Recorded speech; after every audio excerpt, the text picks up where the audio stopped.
Hope you had a great session too with your family, learning more about how compassion helps us be brave. You know, last time we learned that compassion begins with seeing and welcoming. And this time we learned that compassion helps us be brave. And being brave means sometimes we don't know what will happen when we show up. The man who was paralyzed, he didn't know if his friends would help him or if he'd get to see Jesus. The friends didn't know what would happen when they got to the house. Would the religious leaders or even Jesus turn them away? And would their friend even receive the healing miracle? Let's think about these questions together. And you can talk about them with your family, or you can just think about them.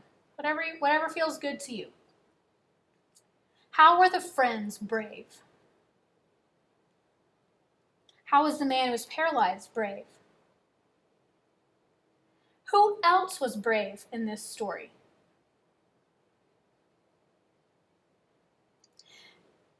You know, compassion helped them be brave. The man who was paralyzed had courage to ask his friends for help.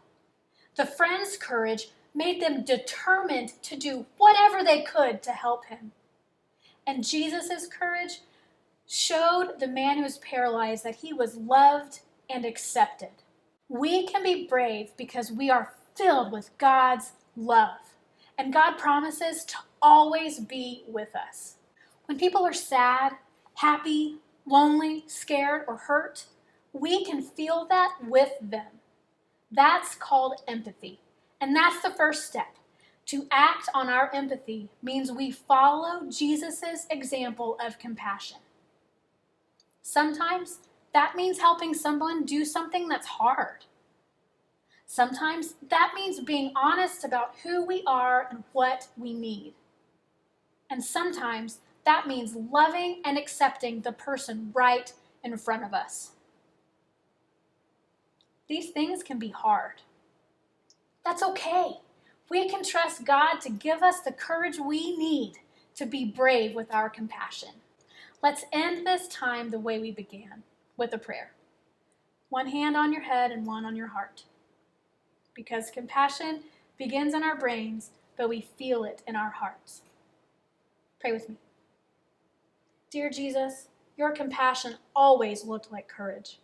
Strengthen our hearts with your bravery as we reach out and lift up our siblings near and far. Help us keep our eyes on you. Amen. Thank you for joining us for session 2 of Compassion Camp. You have your color sheet that you can color if you haven't already. You can use that as a prayer guide if you'd like. As you're coloring, you can pray, or you can just color it. And then you have that daily examine card to look at as a family and to keep as a reminder of the week. So we'll see you back here again for session 3, and I'm so looking forward to it. Go in. We are brave enough.